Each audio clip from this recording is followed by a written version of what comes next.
a single ordinary man, and the profound message he proclaimed would change the world forever.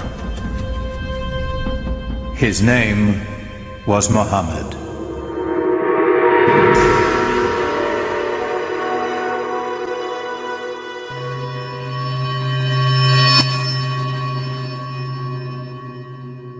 In a cave above Mecca, Mohammed had an experience that would be the defining moment of his life. An angel was said to appear before him in the form of a man, instructing him to recite in the name of God, the Almighty. For Mohammed, it was an encounter as profound as it was deeply disturbing. And that is the beginning of the prophetic career of Muhammad.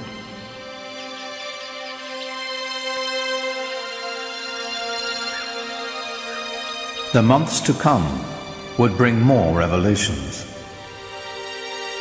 Powerful words of a lyrical quality, more beautiful than the most exquisite Arabic poetry. Above all, Muhammad was to bear one message to his people, a simple yet radical proclamation, that there is only one God. The implications were staggering. One God meant one people. No more tribal divisions. To the poor and unprotected, the prospect was revolutionary. Muhammad's following began to grow. They called themselves Muslims, for those who surrender to God. They set out to preserve the message Muhammad had brought. This was the beginning of the Quran. The Quran is a revelation of spiritual teaching, of both ethical and social guidance. It was revealed and remains in Arabic. With words alone, the Quran delivers its vision to the faithful. Its imagery conjures a picture of the afterlife that resonates with all the power of traditional Bedouin poetry. As Muhammad's community grew, so did the opposition. The tribal leaders decided Muhammad and his message must be removed permanently. They demanded that Muhammad's uncle remove his clan's protection from the Prophet, which would clear the way for his murder without the threat of retribution. But his uncle refused. The battle lines were drawn. Nothing short of tribal war would settle the conflict now. Muhammad's followers were forced from the marketplace and starved. Those without clan protection were tortured and killed.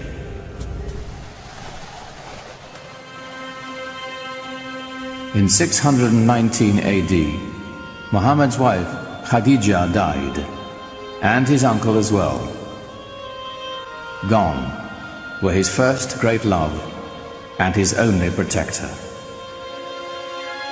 Here at last was the opportunity his enemies had been waiting for. But in the lush oasis town of Yathrib, north of Mecca, a refuge opened to Muhammad and his people. Clan rivalries had become deadly in the town, and they desperately needed a peacemaker. Muhammad agreed to travel to Yathrib and settle their disputes in exchange for a safe refuge for his people.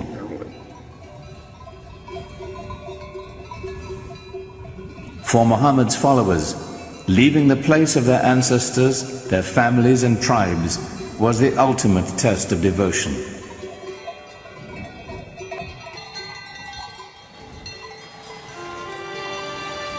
In doing so, they began a new community, a new tribe. For the first time, they were bound together not by blood, but by faith.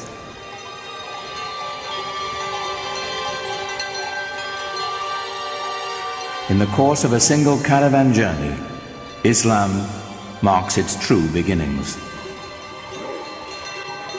Their journey is known as the Hijrah. 622 in the Christian calendar marks the Muslim year 1.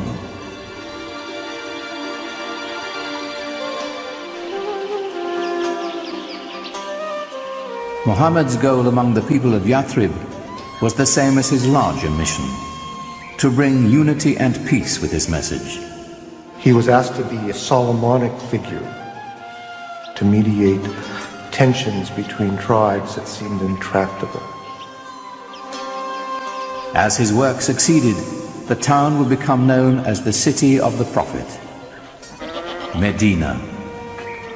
Muhammad's great task in Medina was to try and bring together these various groups, and to try and forge a community of believers in a way that would bring people together in a sort of harmony.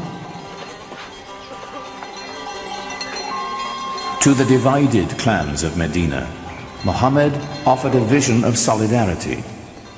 But even as he spread the word of Islam, he didn't challenge the beliefs of other faiths.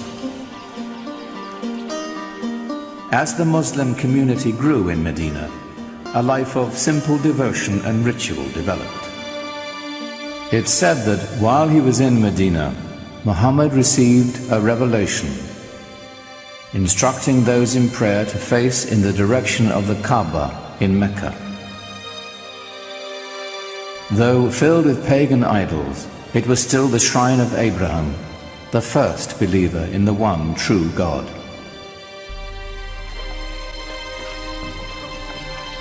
But even as the Muslims were praying toward Mecca, their enemies there were rallying in force. Their goal, to wipe out the Muslims.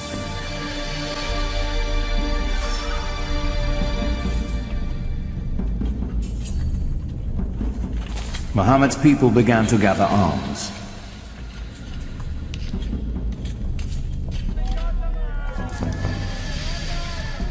Though the Muslims prepared as best they could, they were outnumbered and outmatched.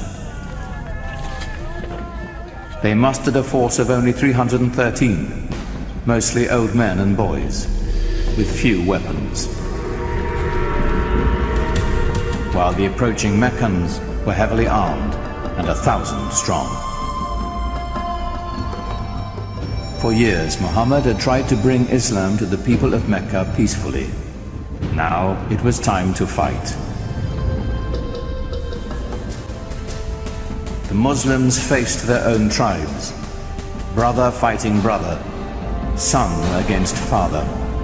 When Muhammad came into Mecca, and not only did not carry out a bloody revenge, but actually embraced the very Meccans who had fought him for 3 years and attempted to annihilate him, it was very shocking to the people in his milieu. So within the very founding of a religion, one finds episodes of great generosity, often extraordinary acts of kindness and mercy. But not all of Mecca escaped Muhammad's wrath. Flush with victory, his troops marched straight to the Kaaba. 7 times they circled the shrine, as those who had come to seek its protection appealed to their idols.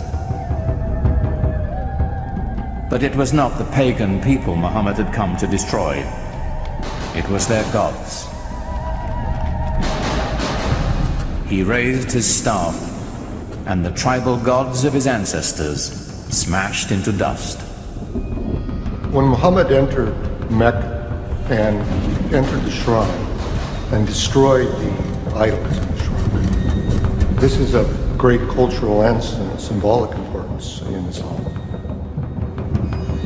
By breaking the idols, he was breaking apart the tribal system in which each tribe really had its own independent deity. This was shocking to the Bedouin. This was saying the gods of our fathers are being destroyed.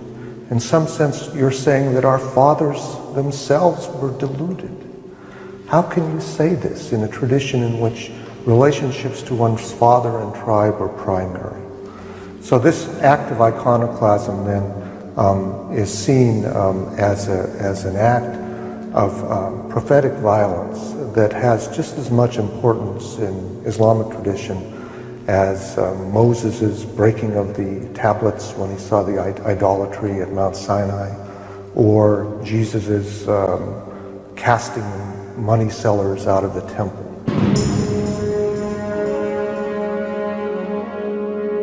The destruction of the idols was a new beginning, a breaking from the past and the creation of a powerful new force. Mecca was just the beginning. One after another, the tribes of a nation were summoned to the fold and united under the banner of Islam. A worldwide community of faith was begun, born in an extraordinary alignment of history, personality, and conviction. What Mohammed did was to bring a sense of solidarity, a sense of mission, and he united all these separate segments within the peninsula. From then on, moved eastward, westward, northward, southward.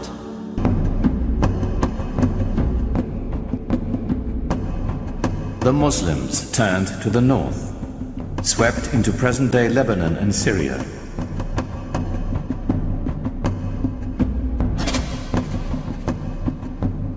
They continued west into Egypt and quickly across North Africa, fortifying the coastline of the Mediterranean.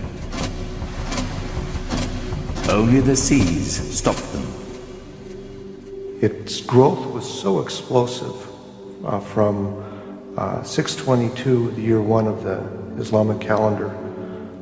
Within 50 years, people whose father had been camel herders were now governing one of the major empires in world history. Within 200 years, it extended from Spain to China. The Muslims absorbed the Sasanian Empire of Iran and 2/3 of the Christian Byzantine Empire. By now, the empire was larger than Rome. It stretched from Morocco in the west to the Indus River in the east, where the border of India is today.